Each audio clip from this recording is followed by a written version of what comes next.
Answer the phone. Graham, answer the phone. Hello? Answer it. Hello? This is Hindu.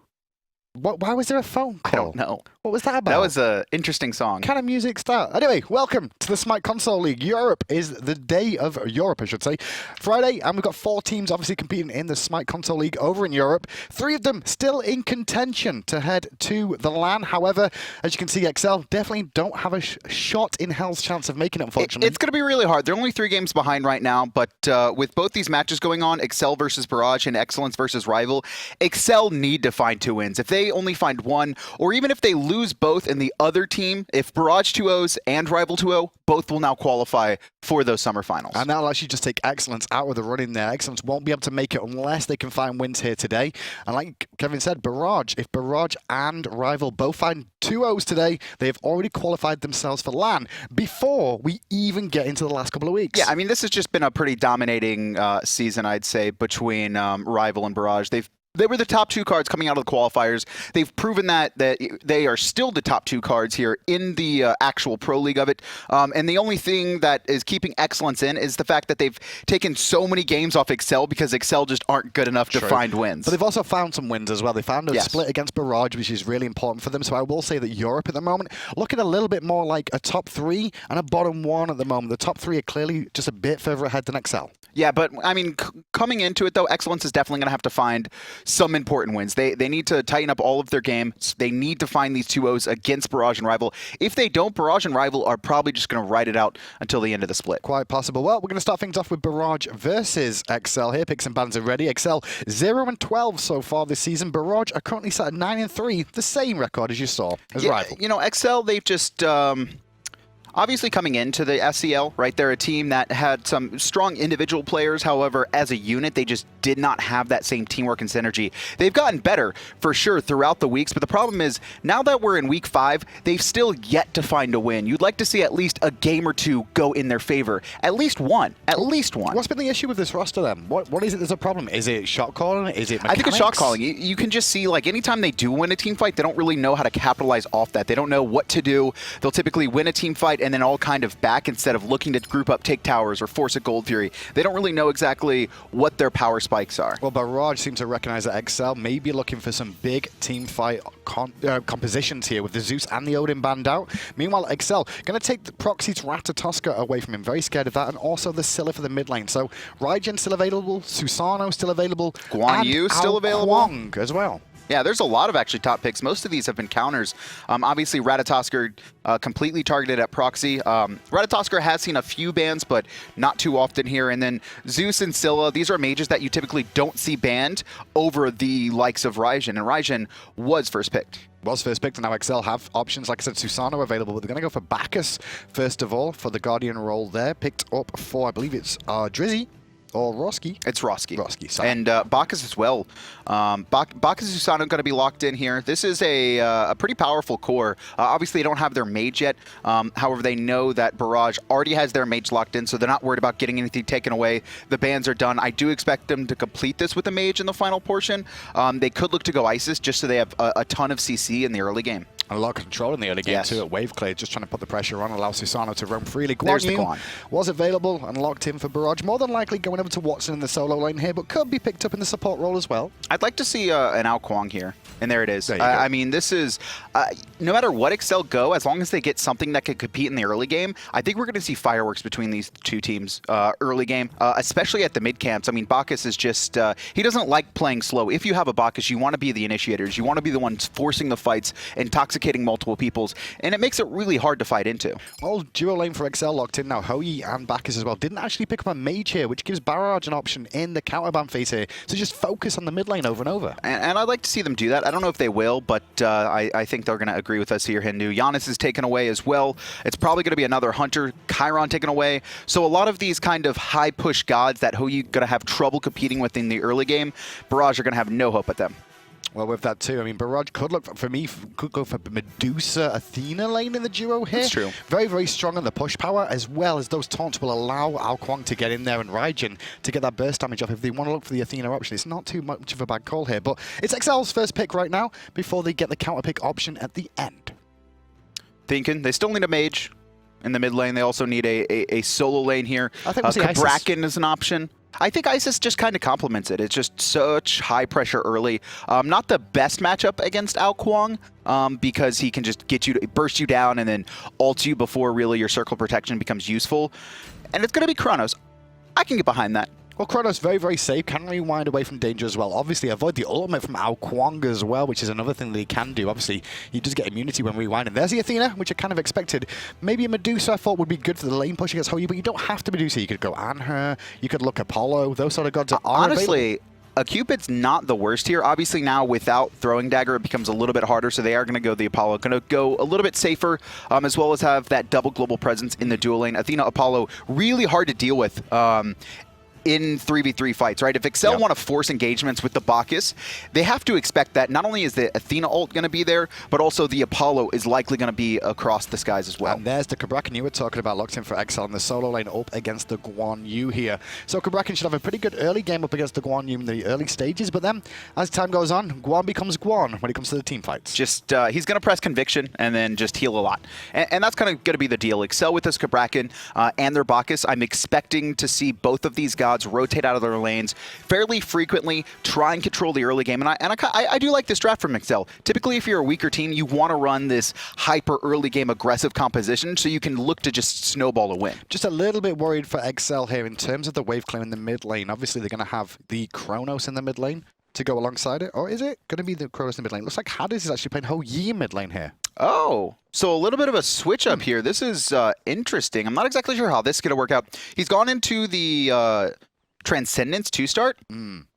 Yeah, now I'm really worried about the wave clear. No, I think with Chronos, it's fine. I mean, Chronos, Susano, Susano. because you've got Susano for the backup, but with a Hoyi there, I think they've given up a lot. You just give it a lot of ricochets available in the mid lane, however, which can get some nice angles. And if hi-rez can hit those, it could help him out in the later stages. But early game, his wave clear is not one of the strongest. And the ricochets are going to be the big thing, right? How much has hi-rez practiced this god? Because we've seen Hoyi also be played in the solo role, and you could tell this, like, players bring it to practice all the time, where they have every single angle, when the waves meet, how to clear stuff out early. And if hi-rez has done that as well, he should be able to get control of the lane pretty easily. And Elexum going to pick up the the red buff for Raijin here, going to head straight to the mid lane. Has started things off with the power potion. You can see by that purple pot there on himself. So his wave play is going to be nice and strong up against Hoyi early on. And just keep an eye on where the junglers go. Will they go to the solo lane straight away? And if that's the case, hi-rez will get some farm on his own, but he'll be doing that under the tower. Well, we actually have a little bit of a switch up in start. You can see Barrage has actually gone into the speed into blue, which means the jungler will be on that right-hand side.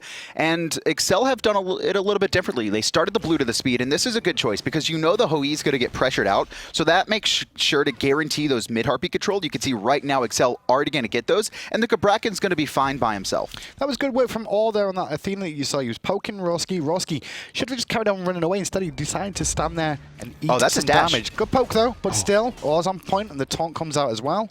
Good little poke pressure from Or, doing good work here for Barrage. A little bit of luck from Jeron. You can get, knocked up out of that dash, and it looked like he had started up. If he has no dash there, that could have been first blood. Just a little bit lucky that Rawski, honestly, a little bit fast on the belly flop. Well, we head to mid lane now, and you'll see Kuang, and you can see alongside him Raijin. Pokes out a little bit there. They lost a bit of lane pressure. You can see the ricochet on the mark there from hi-rez. Just unfortunate. He wasn't able to find the stun with the mark of the crow, but they're looking to still steal away these harpies. I'm not sure if it's going to be that easy, though. You can see still going. There's the double knockup, actually, and now Kuang is going to make it under the tower. Could be first blood, but Raijin just barely has his dash up in time. There's a good little combo coming out from Excel here in the mid lane. I mean, they managed to get presence just because Proxy stayed over in the solo lane, and it allowed Susano to rotate mid freely and put the pressure onto the Raijin, onto Elexum there. And because of that, stole away the back harpies now and keeping them pinned down, these two mages. And what I like from this too also is Excel is making sure to keep Proxy poked out. Same with the Raijin there. One thing that's deadly is if the Raijin and Kuang are full HP, they could just look to commit on you and they might have the damage to take you out. But because both of these gods like to be very close to guarantee their damage, if they're poked away, it means that they're not going to be able to aggress on you. They're not going to be able to look to steal away your camps, and you have the advantage. And those two characters in the mid lane for Excel there, Hoyi and Susano, they do have kill potential early on with the pull coming out from the Susano, as well as the stun follow-up potential from a Hoyi. Even the leap can knock them up to buy them an extra auto attack or two. And we saw that as well. You saw that actually being utilized nicely from Excel early. They're going to have to stay away from the walls, Barrage specifically. I mean, if they get bounce shot, it's going to be pretty deadly. You can see Proxy has no more potions available to him, so he wants to stay alive as much as possible. And right there, the second he gets jump jumped on, he's forced to jump away. He can't take this poke. And now level 5 for Fudge and hi-rez. They have a little bit of an opportunity here to maybe force this. Well, Elexum got some good free poke off there, actually, to Fudge, so he couldn't really do much apart from just enter the jungle. Going towards the elementals there, and Cabrakan and Kaajee going to already be taking those down to share the experience between the two of them there. And as you can see, Kaajee, he will have the wave clear advantage earlier on against the Guan to start with, just because he can cancel out that Tallow Assault and solo lane. Yeah, you can already see a decent little gold lead, about 200. Elexum getting poked out. He'll be fine, though. Always have to worry with Susano, though. And I'm a little bit surprised, actually, that SCL aren't looking to invade. They still have the advantage. Elexum's poked out. And this is a problem that I see from SCL. We were talking about it early on, where they just don't understand the opportunities they had. Oh. That should have been a stolen red buff. Their dual lane also had a pretty massive lead. Instead, though, they're going to take the balls on this left-hand side, or at least they look to do that. But instead, everyone's just going to retreat away from them. Surprised they didn't look for that. Instead, they're worried about the mid lane farm. So they're trying to get back there. So SCL just did a little loop of their own jungle there. They went towards the red, changed their mind, went towards their enemy red, and then went back to lane anyway, so didn't find anything. And because they were late to the lane, you can see Barrage also going to be able to secure their speed buff and blue buff uncontested. The boars don't get stolen, and this is just kind of a waste. Every single lane on SCL had pressure. Cabrakan was beating Guan, the dual lane was winning, and that mid jungle was comboed, had them pushed out and poked out, but instead, they're electing to farm. They want a team fight. They don't want to take advantage of any little niches they get. And if Barrage are aware now, they can see that neither buff has been taken by SCL, so they could look to swing around here for the speed. They'll just go for the Harpies, though, which they know are definitely safe here. And overall, Barrage just doing a better job of farming with the mid and jungler. He just shows, based off that one rotation, to maybe invade that was lackluster. SCL had about a 400 to 500 gold lead there. That easily could have been extended to 1K, but right now, Barrage has kind of closed that gap. Now only 200 separating the teams. Pretty negligible at this point here, and it's just going to be on Barrage to farm up. You can see Proxy, no mana here, probably just looking to get enough money to finish off his Shoes of the Magi. And that's when this Kuang is going to start to be deadly. Once he's got that 10 penetration, once Wildstorm is maxed out, he will burst players. The only problem for Proxy this game is obviously that Hou Yi being in the mid lane means Mark of the Crow is going to be going on him every single time. Mark of the Crow gives you vision through stealthed targets, so he can keep track of him hi-rez the whole game during the mid lane rotations, which is always going to be an issue for Proxy to have to deal with now. And actually, you could see a 3-man grouping here from both teams. The core have met up in the middle, but it doesn't look like anyone to force the fight. The Susano is going to be going back. He hasn't taken a trip yet to base. He'll be getting his boots online, I'm assuming here. The Hou Yi also has Transcendence finished. Definitely important to get that stacked up. Yeah, get those stacks going as early as possible just to increase the power spikes that come from that Hou Yi. And it's going to give him the mana to be able to just continue abusing his abilities as well. Mana regen does come from Transcendence, so allows him to spam a little bit more often and not be so concerned about mana. Proxy, though, taking a trip over here to visit Kaajee. See this a lot on the console side of things. We see a lot of ganks to the solo lane over and over again. Every single time I see a first blood, generally focused over here. And there is the dive under the tower here. But unfortunately for Proxy, he took a lot of free poke there from the tower. It's just a well-placed wall actually coming out from Kaajee just to dissuade the situation. All for all, Watson going to spend his, and same with Kaajee there. So relatively safe play from Kaajee. You can see he was actually a little bit worried about the gank too. He was pretty far back in his lane, even though he has a winning matchup here. Belly flop in the middle on Rawski. He's going to get the stun on Elexum, who jumps forward here, but Susano's here as well, and this is trouble for all. First blood over to Fudge. Just clean play as all trying to protect Elexum. Left himself open. Really surprised actually by Fudge there. He had an opportunity to go on Elexum. They went for the Athena, which was a good pick early on before she actually gets some of those defenses online that you see from the supports. But what happened with forgot his name, Elexum. There in the mid lane on the Raijin. He actually Thunder crashed in, so he used his escapability early, and now, well, he could have been pressured out and killed himself. Instead, he's got a Thunder crash away mid after being pulled in. And you can see he has to back up there once again, just continuously poked out. And I love what SCL are doing. They're focusing this Raijin. They don't want him to ever be at full health because, like we said earlier, you want to Thunder Crash aggressively with Raijin. And if he doesn't have that opportunity, it's much harder to confirm that damage. He's going to have to be relying on the Athena. And now that the Athena's down, it's going to be even harder for him. This is a great play from SCL so far. Getting themselves first blood, controlling these fire imps over and over again. A little bit lackluster in terms of the buff clears overall that we saw earlier on, but they've got themselves in a pretty good position so far. Difference is, though, Barrage haven't actually grouped up as a 3-man in mid yet, where we did see that from SCL. And yeah, I mean, they're going to do it here, but they're not really forcing anything. Just trying to farm out for now. And with this Kuang, that's probably what you want to do. Same with the Guan Yu. You just want to transition into those late game team fights. So as long as Barrage doesn't get too far behind, I'm talking like 3 to 4K by 10 minutes, they should be in a good spot. Well, on the right-hand side of things, you can see the aggression coming out there onto Watson, who was trying to contest those right-hand Harpies against 4 members, Watson's and now dead. He's ringed in. The horse cannot get through walls, my friend, but he will find an exit strategy round towards the Fire Giant Pit. Fudge doesn't chase that either. I'm really surprised. That was a clean kill from Barrage. You could even see left-hand side, though, Jeron actually going to find the 1v1 against Drizzi there. But, I mean, back to Watson getting out, you could see there was the two-man aggression, and then the Susano actually backed up to go to his back harpies and speed instead of confirming the kill. Because of that, Watson was just able to walk away. That was really good work, actually, from Jeron to find that solo kill. He did have Athena coming in, but she didn't influence the fight in any way. And the rewind just didn't go off for Drizzi in time to actually get him away. Just not thinking that Jeron had the damage there, not respecting the output, thinking he could, get to the lowest possible point before rewinding, forced Jeron to be in a bad spot, but just miscalculation. So, second item starting to come through from most players here. Soul Eater online for Apollo. Jeron going to have that one available for him for the extra sustain. Meanwhile, Watson in the solo lane, working towards what looks like Hide of the Urchin, alongside his lane opponent here, which is Kaajee, working for the extra defenses that he's going to need to deal with. And you could see, right, Kaajee probably not going to be able to 100-0 him. Guan Yu is relatively safe. He has his cavalry charge. It's not like an Odin where he's going to be ringed in completely.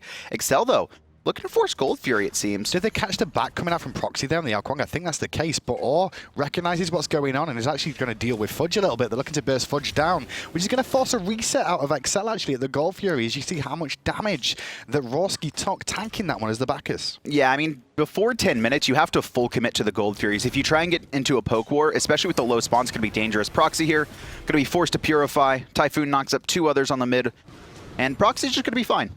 Bit of a strange engagement coming out from Excel there. I guess they didn't recognize there was 3 members of Barrage in the mid lane there, because it would have been a 2v3 fight that could have gone awfully. Instead, they disengage it, and now you see Proxy swinging around to right one more time. They know Kaajee's low on mana here, and he's actually not got a blue buff remaining on him either, so Kaajee gonna have to take a trip back to base relatively soon here. Proxy thought he was going to be in trouble there. Fudge could have looked to pull him. No purification as well. Likely would have been a dead out Kuang, but not wanting to risk it there. Awe is going to get pulled back here, and actually a knock up onto Elexum. Rawski doing a good job of just switching targets. Just a little bit split there, XL, on where they're focusing the targets on, because we could have seen Rawski follow up onto the Athena so she couldn't get away. Instead, he looked to take out Elexum. Different story. Over in the dual lane, however, Jeron is running this lane quite comfortably now up against the Chronos. And the Chronos had a pretty massive lead early game, but ever since Jeron was able to get that solo kill, and that's what he got. He got a true solo kill, which means there's no splitting of the XP and gold. He's got a very massive lead, and he's going to be able to put pressure on the Chronos, who's still trying to build into that Doom Orb. It's only rank 1, and we're 10 minutes in. Well, speed buff available for Barrage to take again, and because XL delayed their own buffs by not clearing them sooner, they're going to be a little bit longer for those buffs to respawn one more time. However, red buff online still for both mid laners. Oh, look at this, it lasts a little bit longer for XL, and that's why they're looking at the Gold Fury here. This should be clean. Jeron's going to realize when he rotates over, but he's going to be the only one in position to defend it right now. Apollo, Gold though. Fury at 30%. Apollo going to be knocked up here, and it's a full commit onto XL, looking for the Gold Fury, and it goes their way. Tom goes down to Rawski, though, after doing a very good job of dissuading the situation. He maybe go down for the kill, but he's definitely happy with that one for his team. He played that perfectly, did Rawski. Not upset with him dying there. Clean 1-for-1, and Excel doing exactly what they need to with their early game. Recognizing, we kind of talked about it, where the buff timers were a little bit off, but they used that to their advantage. The second Barrage swung over to the right-hand side to secure their speed buff, the immediate call to go to Gold Fury, and this time, they full committed instead of waffling. He's going to force a teleport out of Kaajee to help defend this middle tower. A little bit worried there was hi-rez about being pressured so much, and he actually got reinforcements from all lanes. But by that happening, you can see speed buff is available for Watson to look at. He recognizes it, but he's a bit worried about the rotation coming out from XL now. But Barrage are well aware speed buff still stands. And Cabrakan loses a little bit of gold from that lane, but it's not too worrisome. He already had a relatively strong lead over the Guan. You can see now 700 gold with that Gold Fury here. Taunt onto Fudge, should be fine, and here's Rawski as well. Yeah, the flop is very, very good, and actually Ore's in a lot of trouble on this Athena now, trying to get away and duke out some autos, but one is all that is required. Will Bacchus find it? No, Rawski can't get there in time, and Ore's just going to get away. No follow-up any further from XL. That's so unfortunate. Maybe a little bit unsure of where the Kuang was at the time. He actually went over to try and gank Kaajee, but that's now 2 dropped kills for XL, where they had it relatively clean, but members don't full commit and chase. There is that thing where, yeah, it's a little bit safer, and maybe they were worried about the damage coming out from Raijin, but at some point, you have to pull the trigger. Have to pull the trigger, indeed, otherwise you're just going to keep dropping a couple of kills here. And the gold lead is just ever so slightly in XL's favor, but I've not seen much of XL so far this year, Kevin, but this looks really good from them. Yeah, is this better than usual? Is this the standard? I mean, you could see, right, where individually, they're good, right? In the laning phase, they know what to do. They're finding advantages. They pick this high-pressure comp, but we saw dropped kills. We saw opportunities to invade early game when all of their lanes were pressured, but instead, they just elect to farm. It doesn't seem like they have a shot caller that knows, exactly what to do in these critical moments, or maybe it's just players aren't following the shot calls. Could be either or. Well, lull in the action for now because all the buffs are down in the jungle right now for both teams. Red buff's about to spawn, though, to give over to Elexum for the side of Barrage here. Obviously, the buffs are so way off in timing just based off how the game's gone so far. And the Gold Fury being down in favor of XL just means that Barrage is going to continue to farm up here. And that's not a bad thing for them in the later stages either. No, they're only down 700 gold with a Gold Fury, you know, in XL's hands. And I'm pretty sure XL got first blood as well. So this is a really good lead. You can see that massive spike from the even game, but it's just slowly going back into Barrage's favor. They're fine with this. 13 minutes, down 1,000 gold, that's nothing to them. I do feel like XL's composition here is very, very strong. As long as one of their 2 Guardians that they've got on this roster here will be on peel duty. They've got a lot of damage in the backline with the Chronos and the Hou-Yi to put through for them. Susano can dip in and out, but if they get taunted like that, it could spell hatred. Proxy gonna put out some poke, but immediately runs away. Typhoon actually finds 2 knocked up. Rawski gonna be off the mark, and all just trying to get out. You can see Fudge is slowed. The Ricochet, it can't connect here, and all might be able to get out once again. And now rotation from Watson as well, but the curse comes out from Kaajee. He's very well played to secure, or going to drop the ultimate to confirm it 100%. Watson against 4, however, they could look to pressure him here with the whole team, but it's actually Proxy pressuring onto Kaajee there, as well as Rawski in the mid lane. This is working out well for XL. Rawski doing a good job of zoning there, and now Barrage going to be pushed back into their tower, trying to find Hatters. There's the dash from Watson, but he's going to be stunned, maybe, is under tower, and the Ricochet as well. There's the Trimmers knocked back in, and Hatters finds Watson somehow. Proxy manages to teleport out just barely, and this could be a tier 1 tower. It should be a tier 1 tower because it's only Proxy here to defend at the moment, but they've got to juggle aggro well between themselves. Proxy forced out, going to get the Athena roll as well, but with the minions down and Apollo coming across the skies, looking to turn this around for kills. Not going to find enough damage though, but he will stop them taking the tier 1. Jeron can't dash in there, unfortunately. If his team was a little bit closer, he might have been able to full commit to that, but still, a massive win for XL. Even though they don't get the tower, they force Athena ult, they also force the purification from prOxyQQ, but they should lose a tower in response. Turnaround is good here, and I'm actually looking towards Jeron, the Apollo here. He's the only one with the kills on the side of Barrage here. He's had a great laning phase, level 15. Actually, even with the solo laner coming out of XL here, a lot of this game is going to rest on his shoulders, I feel, by the looks of how this is going. And even just hit 16, so continuing to just top the charts. He's got a soul leader, he's got the executioner online. This is a really good power spike for Jeron. And the next couple minutes, he should be looking to force as many fights as possible, especially considering I don't think the Chronos has his Doom Orb stacked up just yet. He bought it fairly late, so he should win any 1v1. Well, just going to continue to farm with the lane here, and you can see the builds coming he didn't even go into Doom Orb. For the Doom Chronos Orb, pendant. Chronos pendant. Okay. And meanwhile, he's got the execution online now, Jeron, as well. So build coming along nicely, going to get that extra penetration off now and start ripping through these low armored targets. And now Gold Fury here going to be spawning. In just a couple seconds, you can see Barrage starting to group up for it just as it spawns here. They don't have a word on it. They just wanted to make sure XL aren't doing it.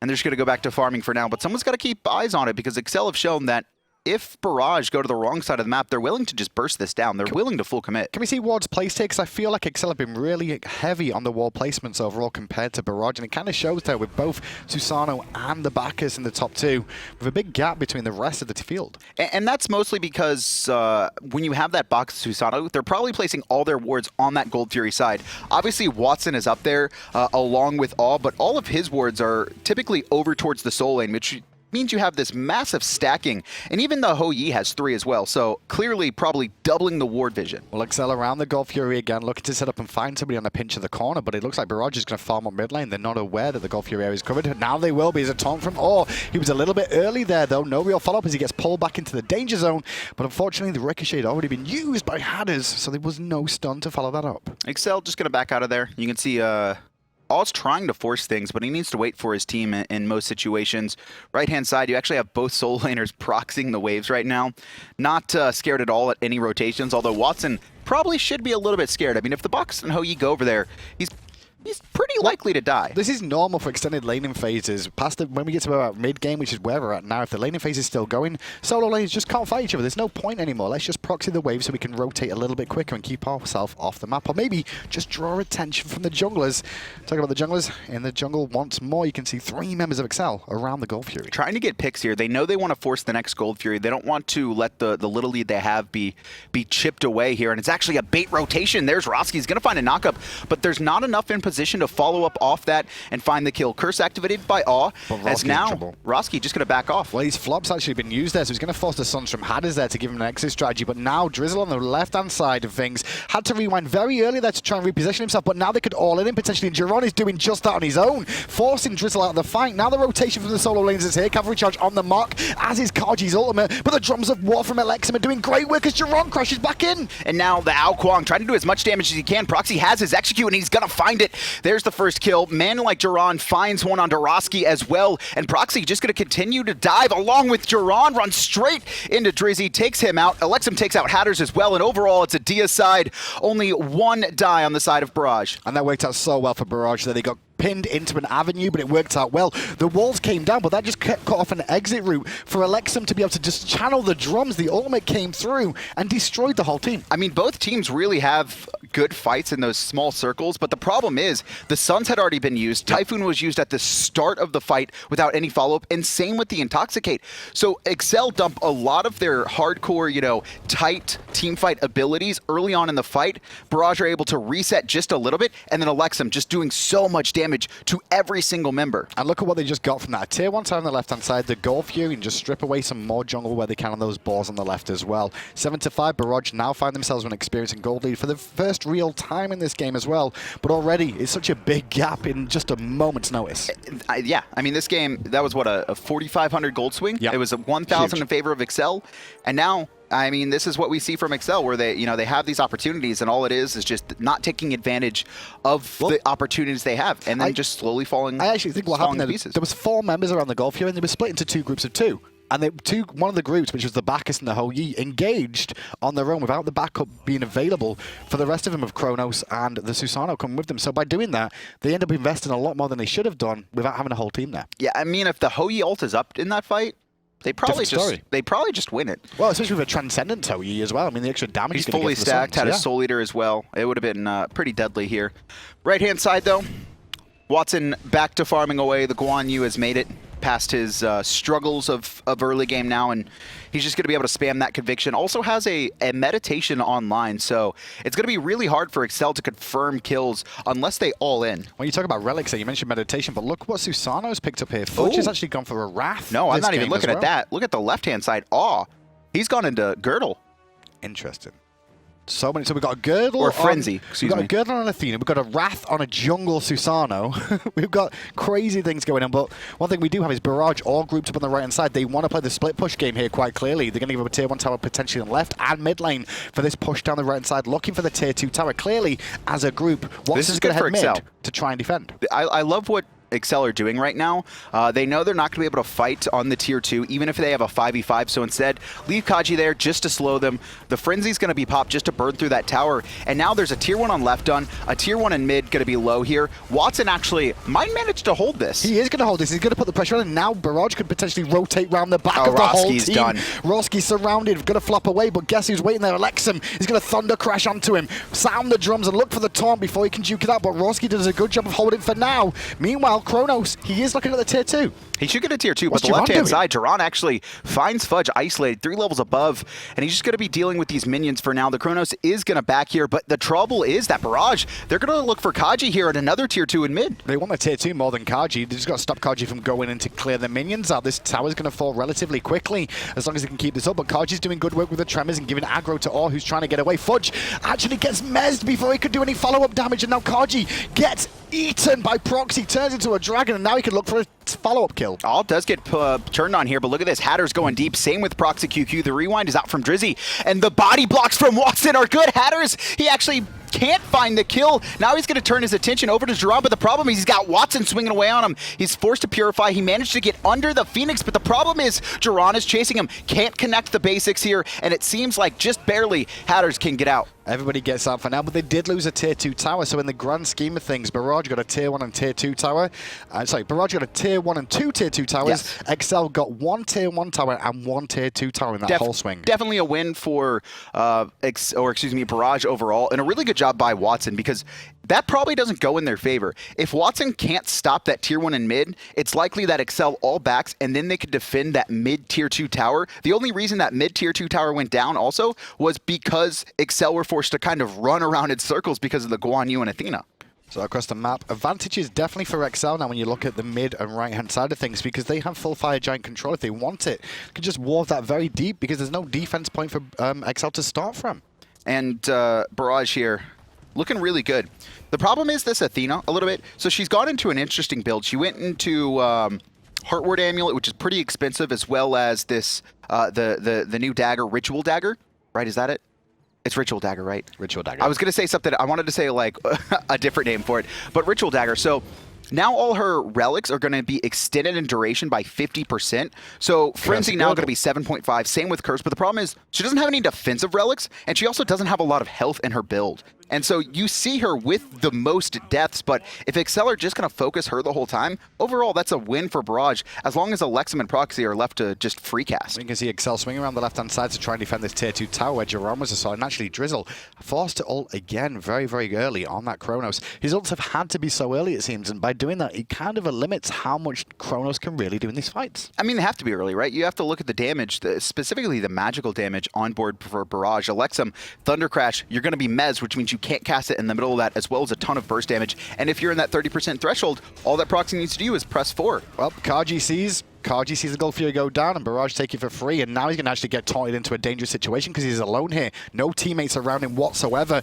They're trying to reinforce him from mid, but just look at this. He's a 5-man army against one Guardian, and that Guardian will not live long. But XL have rotated. They look like they want to force this fight, but it's only 2 members against 5 now, and Proxy could come down. Elexum is isolated by himself, but there's no follow-up. Rawski is in position. He's rotating, and he's looking for the belly flop, but he overcommits, actually, as the team had changed attention to force Hatters under that tower. And Hatter's going to fall down there to Watson, who dived in with the cavalry charge and the ult from Awe. Still under the tower is the team of Barrage. Happy to tank it up is Watson and lead his team to the forefront, allowing Jeron to get all the way to the back and push the whole team of XL away from the last tier 2 tower standing for them. And now it's going to be real hard for XL. No towers left standing. Barrage haven't even looked at the Fire Giant, so they don't even want to fight, right? All they have to do is just keep this farming up. Now it's a 10k gold lead. They've got a ton of gold in hand. Look at that, almost 2,000 to 1,500 across the board. They're going to be able to spin that up and get some big items to Hootie online for Proxy after that. This just goes back to that one team fight around the second Gold Fury spawn here, I believe. Oh, the first Gold Fury spawn. All it took was one. That one little team fight where XL got wiped for it and Barrage lost one member. From there, Barrage just controlled this game from that moment onwards. XL have just been pushed and pulled everywhere since then. I mean, I think XL can definitely fight into this. The problem is that late game, they're pretty reliant on their 2, basic attack carries. Well, they're trying the Hoagie and the Chronos, but they're just too far behind at this point. And even the Chronos hasn't really gone into a very high damage build. So it's going to be at least another 5 to 10 minutes before either of those characters get online. That's when they're going to be able to fight. But I don't think Barrage are going to give them that 5 to 10 minutes because they're all hanging around this Fire Giant now, just claiming out wards and getting ready for the fight. Potentially here, I think Jeron's going to pull it, and they will start it off. XL are grouped up as a 5-man unit coming from the speed buff area, but always waiting for them with those taunts. Oh, only one person actually. A good position from XL there back. Rawski actually getting very low. Does find the stun. And here comes Kaajee. He's going to find 2 locked in. He's looking for Elexum, but there's no follow-up. And Elexum's just swinging away at the back line. Straight to the back line he goes, but Jeron dived in very deep on the Apollo. Doesn't get focused out. And now Watson's charging through with the cavalry. Dragon has emerged from prOxyQQ. He's in the sky looking for follow-up targets. Drizzle goes into an awkward position with that rewind. He's surrounded and alone. They're going to have to sacrifice him. They'll chase him down through the jungle and find the kill on him as well. It's just going to be a matter of time. Sanctuary going to buy him a couple seconds, but still going to fall. Right-hand side, Proxy actually managed to take out Hatters, and he finds Rawski and Kaajee there as well. Now only 2 left alive for XL to defend. It doesn't look like Barrage are looking to force any Phoenixes. They're just going to go straight to the Fire Giant, get that buffed in hand. I mean, Kaajee found the dream. He managed to get to the back line and actually get his ultimate down, but Elexum responded immediately, and it's up to Kaajee to defend now. 4-man this is near impossible. The world here is basically what he's trying to do here. Kaajee is keeping him trapped in the ground damage, though, coming out, so it's actually slowed down a little bit. It was a nice attempt, obviously. He finds the stun just as the lava pool spawns, gets the tremors, but he also himself was inside the lava pool when he was trimmering, so he just got ticked to death there as long as Barrage finished him off, and exactly what they did. Now, Fire Giant in hand, it's going to be near impossible for XL to fight back into this one. And go back to the last fight, it was all Elexum's ult that just came through because he channeled it right through the gap. Both major fights have been just Elexum hitting 3+ players with almost every single drum. And that has just caused so many issues. Watson happy to tank this up, going to actually use the cavalry charge straight away and just keep them busy. They're actually looking for Rawski here a little bit. Drums have been sounded by Elexum, but it's not enough to get a kill onto Rawski. Proxy, though, will clean that one up as the Phoenix falls. Proxy didn't even need to use his ult to secure that kill, just so much burst coming from the Kuang. He's going to get poked out as well. There's the Suns over the top yeah. And I mean, even if they connect, right, this Guan Yu, just look at that conviction, going to heal him up. Proxy once again, getting poked out. This is all negligible with the FG and Guan Yu. Final Phoenix is remaining for Barrage to take down here. As you can see, deep goes Watson, and there's the last defense from XL coming out here trying to get some pressure on. Elexum under a lot of pressure, but the Tremors not good enough to keep him down. And now Elexum will actually fall down to hi-rez, though, who finds the pick, but so does Kaajee. And look at this, Proxy here going to be going down on Drizzi. Just a couple seconds trying to line it up. Drizzi actually taking an awkward path there, but here comes Proxy. Doesn't even need the Wildstorm to finish him off. Jeron takes out hi-rez, and now last man standing right now, Fudge and Rawski. Going to do everything, and they actually do manage to force Barrage off, it seems. Well, they needed the minions to come through, but they don't need the minions at the end of the day because a surrender vote comes through from XL. They recognize they have been defeated, and I'll look back at that game and I'll see it's just that one fight at the Gold Fury that cost them the game. It just seems to be the shot calling and the communication is just not on par with the other teams right now in the European SCL. We saw just on the first spawn of buffs, they don't elect to invade, even though both their dual lane have pressure as well as their mid jungle that had poked out that Raijin and the Kuang. They actually could not fight if they had invaded that red. It would have been a free red buff steal. And then once again, right, at that Gold Fury fight where I believe it was Rawski and hi-rez on that Hoyi Bacchus, they go aggressive trying to get a pick, but the rest of their team had gone back to farm their own buffs, and they just wasted their ults.